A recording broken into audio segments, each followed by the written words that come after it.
Hi everyone, welcome to our YouTube channel keep it simple. आज के video में हम बात करेंगे शुगर सेक्टर के शेयर्स की, जिसमें आज भारी गिरावट देखी गई। तो आज के वीडियो में हम डिस्कस करेंगे कि भाई इन शेयर्स में इतनी गिरावट क्यों हुई है और क्या आने वाले टाइम में भारत में शुगर की कमी हो सकती है।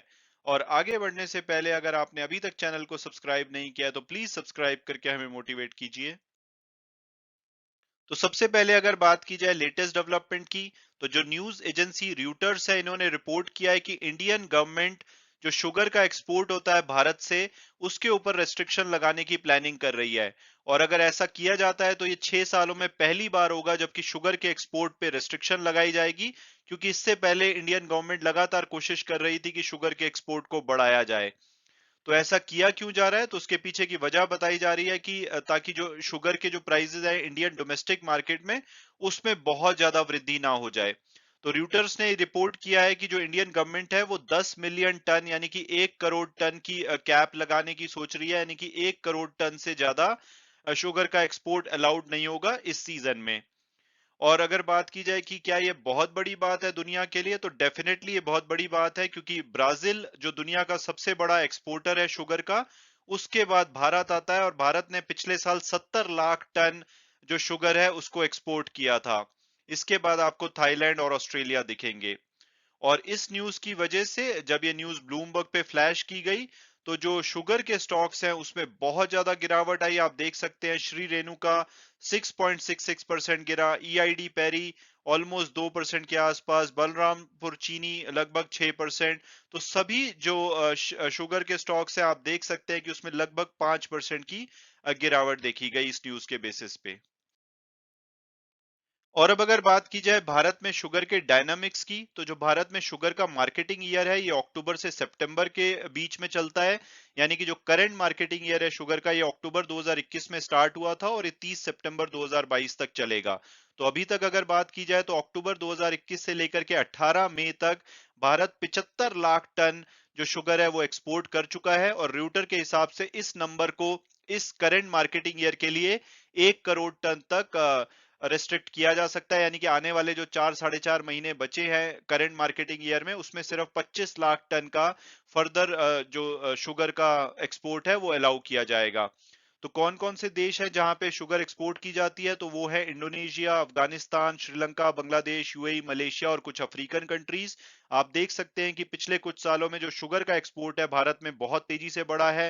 2017-18 में जहां पर हमने पूरे साल में 6.2 लाख टन शुगर एक्सपोर्ट करी थी, तो इस साल में ऑलरेडी अभी सिर्फ पार्शियल ईयर हुआ है और 75 लाख टन शुगर एक्सपोर्ट की जा चुकी है। तो इसकी वजह क्या है? इसकी वजह है कि पिछले 5 सालों में 14,456 करोड़ शुगर मिल को रिलीज किया जा चुका है, ताकि जो शुगर का एक्सपोर्ट है उसको फैसिलिटेट किया जा सके, उसको आसान किया जा सके। इसके अलावा 2,000 करोड़ रुपया रिलीज किया गया है, ताकि जो भी बफर स्टॉक होता है शुगर का, क्योंकि भारत में जो शुगर प्रोड्यूस की जाती है वो कंजम्पशन से ज्यादा होती है, तो उसकी जो भी कैरिंग कॉस्ट आती है उसके लिए भी 2,000 करोड़ रुपया रिलीज किया गया है। हालांकि इसमें बहुत ज्यादा मदद मिल रही है, क्योंकि अब बहुत सारी जो शुगर है वो एथनॉल के लिए डाइवर्ट की जा रही है। जहां पे 2017-18 में ये कुछ भी नहीं होती थी, 2018-19 में 3.4 लाख टन होती थी। ये इस साल का जो आंकड़ा है, एस्टिमेट्स है, वो 35 लाख टन तक है। और 2025 तक इस नंबर को 60 लाख टन तक करा जा सकता है, वो भारत का टारगेट है। तो अगर ऐसा होता है तो जो हाई इन्वेंट्री की प्रॉब्लम होती है शुगर मिल्स को, उसमें आसानी होगी। और जो ओवरऑल लिक्विडिटी है मिल्स ओनर की, वो इंप्रूव होगी। 2014 के बाद से 64,000 करोड़ का रेवेन्यू कमाया गया है शुगर मिल्स के द्वारा और डिस्टिलरीज जो होती है, जो इन्होंने एथनॉल की सेल की है ओएमसीज को, यानी कि ओरिजिनल मैन्युफैक्चरिंग को। तो उससे ये क्या है कि जो टाइमली पेमेंट है फार्मर्स की शुगर केन के लिए, वो भी कर पा रहे हैं। अगर करंट शुगर सीजन की बात की जाए तो 93,000 करोड़ रुपए पिछले 2020-21 में शुगर केन परचेज किया गया था शुगर मिल्स के द्वारा। और इस साल में उम्मीद की जा रही है कि 1,10,000 करोड़ रुपए शुगर मिल्स के द्वारा शुगर केन परचेज किया जाएगा। और जो अभी तक के ड्यूज थे 1,06,849 करोड़ के, उसमें से लगभग 90,000 करोड़ रुपए ऑलरेडी पे किया जा चुका है, क्योंकि लिक्विडिटी काफी बेटर हुई है शुगर मिल्स की। सिर्फ 17,000 करोड़ रुपए के आसपास है, जो कि 17 मई को पेंडिंग था। यानी कि 84% जो भी शुगर केन की पेमेंट्स थी वो करी जा चुकी हैं। और अब अगर बात की जाए कि भाई जो शुगर के एक्सपोर्ट पे रिस्ट्रिक्शन लगाई जा रही है, क्या भारत में शुगर की कमी हो सकती है? तो जो लेटेस्ट स्टेप गवर्नमेंट के द्वारा लिया जाने का प्लान है वो प्रिकॉशनरी लगता है अभी के लिए। ऐसा नहीं है कि शुगर की शॉर्टेज है, रादर जो डोमेस्टिक सप्लाई है वो काफी सफिशिएंट है। तो अगर बात की जाए ओवरऑल प्रोडक्शन की, तो भारत में 35 मिलियन टन इस जो करंट मार्केटिंग ईयर यानी कि 30 सितंबर 2022 तक 35 मिलियन टन की जो शुगर है वो प्रोड्यूस करी जाने की उम्मीद है। और इसमें से जो डोमेस्टिक कंजम्पशन है वो 27 मिलियन टन होगी, यानी कि 8 मिलियन टन हम एक्स्ट्रा शुगर प्रोड्यूस करेंगे। और अगर हम अपना ओपनिंग स्टॉक देखें, यानी कि पिछले साल अक्टूबर 2021 को जब हमने नया मार्केटिंग ईयर शुरू किया था, तो हमारे पास 8.2 मिलियन टन का स्टॉक भी था। तो ओवरऑल ये हमें 16 मिलियन टन के आसपास की शुगर देता है। तो अगर हम इसमें से 10 मिलियन एक्सपोर्ट भी कर देते हैं तो 6 मिलियन बच जाएगी। तो अब आप सोचेंगे कि भाई 6 मिलियन भी क्यों बचानी, ऐसे टाइम में अगर प्राइसेस बढ़ रहे हैं तो एक्सपोर्ट ही कर देनी चाहिए। तो उसका रीजन है कि सरकार में भी चाहती है कि जब नया साल शुरू हो तो इनके पास कुछ स्टॉक रहे लगभग 6 मिलियन टन का, ताकि जो फेस्टिवल सीजन आता है अक्टूबर के बाद, दिवाली वगैरह, तो उस टाइम पे जो शुगर की डिमांड बढ़ती है, उस टाइम पे ऐसा ना हो कि भारत में शुगर की कमी हो जाए। तो उसके लिए प्रिकॉशनरी मेजर है। तो डेफिनेटली शुगर की कमी होने के कोई चांसेस नहीं लगते हैं। और इसके अलावा अगर बात की जाए तो ग्लोबल शुगर मार्केट प्राइसेस बहुत तेजी से बढ़ सकते हैं, क्योंकि भारत आपने देखा ही कि सेकंड लार्जेस्ट एक्सपोर्टर है शुगर का। तो डेफिनेटली शुगर मार्केट में जो ग्लोबल शुगर मार्केट है वहां पे प्राइसेस बढ़ेंगे, और आपको शायद दूसरे कंट्रीज से इसका रिएक्शन भी आता हुआ दिखे, क्योंकि जब पीछे वीट बैन किया गया था तब भी G7 कंट्रीज ने इसको काफी क्रिटिसाइज किया था। तो हो सकता है कि इंडिया अगर ये मूव लेता है तो इसका भी क्रिटिसिज्म आपको आता हुआ दिखाई दे। और इंडियन गवर्नमेंट ने बोला है कि जब 9 मिलियन टन की शिपमेंट हो जाएगी, यानी कि अभी तक लगभग 8.5 मिलियन टन के कॉन्ट्रैक्ट साइन किए जा चुके हैं, जिसमें से कि 7.1 मिलियन टन ऑलरेडी शिप किया जा चुका है। और पिछले साल अगर इस सेम पीरियड में, यानी कि अक्टूबर से मई 18 तक का पीरियड देखें, तो सिर्फ 4.3 मिलियन टन एक्सपोर्ट किया गया था। तो आप देख सकते हैं कि शुगर के एक्सपोर्ट में कितनी ज्यादा वृद्धि हुई है। तो गवर्नमेंट ने बोला है कि जब 9 मिलियन टन हो जाएगा शिपमेंट, तो उसके बाद गवर्नमेंट से परमिशन लेनी होगी, यानी कि जो बाकी का बचा 1 मिलियन टन है रेस्ट्रिक्शन से पहले का, उसमें गवर्नमेंट कुछ रेस्ट्रिक्शन लगा सकती है कि उनकी परमिशन लेनी होगी और उसके बाद ही एक्सपोर्ट किया जा सकेगा।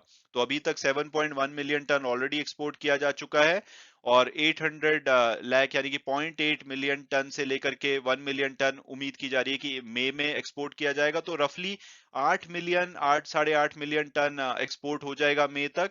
और जो इंडस्ट्री के जो एक्सपर्ट्स हैं वो मान रहे हैं कि 10 मिलियन टन बहुत ही ज्यादा सफिशिएंट है, क्योंकि उनके एस्टीमेट के हिसाब से 9 से साढ़े 9 मिलियन ही इंडिया एक्सपोर्ट कर पाएगा। तो 10 मिलियन उनको काफी बफर देता है। तो ऐसा नहीं होगा कि जो इंडिया एक्सपोर्ट करना चाह रहा था उसमें प्रॉब्लम आएगी। जस्ट ये प्रिकॉशनरी स्टेप लिया गया है, ताकि सडनली ऐसा ना हो कि इंडिया में ही शुगर की कमी हो जाए। इसके अलावा अगर डोमेस्टिक एक्स मिल प्राइजेस की बात की जाए शुगर की, तो वो काफी स्टेबल है 32 से 35 रुपए पर केजी पे। और जो रिटेल प्राइस है शुगर के, वो भी लगभग 41 रुपए 50 पैसे हैं, और उम्मीद की जा रही है कि 40 से 43 रुपए के बीच में रहेंगे। तो डोमेस्टिक मार्केट में अभी के लिए कोई खतरा नहीं है, कोई शुगर की कमी नहीं है। जस्ट गवर्नमेंट प्रिकॉशनरी मेजर ले रही है, ताकि आने वाले टाइम में ऐसा ना हो कि हम बहुत ज्यादा एक्सपोर्ट कर दें और देश भर में शुगर की कमी हो जाए। इसके अलावा आपने हाल फिलहाल में देखा होगा कि गवर्नमेंट बहुत ज्यादा प्रोएक्टिव है कोई भी चीजें बैन करने में। जैसे कि इंडिया ने अभी पीछे वीट को बैन किया था, क्योंकि हीट वेव की वजह से हमारी क्रॉप्स काफी हद तक डिस्ट्रॉय हो गई थी। तो इंडिया ने ये मूव लिया था, जिसके बाद G7 ने क्रिटिसाइज भी किया था इंडिया के इस मूव को। और इसकी वजह से जो दुनिया भर में वीट के प्राइसेस हैं उसमें भी जंप देखा जा रहा है। लेकिन इंडियन गवर्नमेंट ने प्रोएक्टिवली ये स्टेप लिया था, ताकि भारत में ऐसा ना हो कि भाई हम एक्सपोर्ट तो कर दें लेकिन भारत में जो वीट के प्राइसेस हैं बहुत ज्यादा बढ़ जाएं।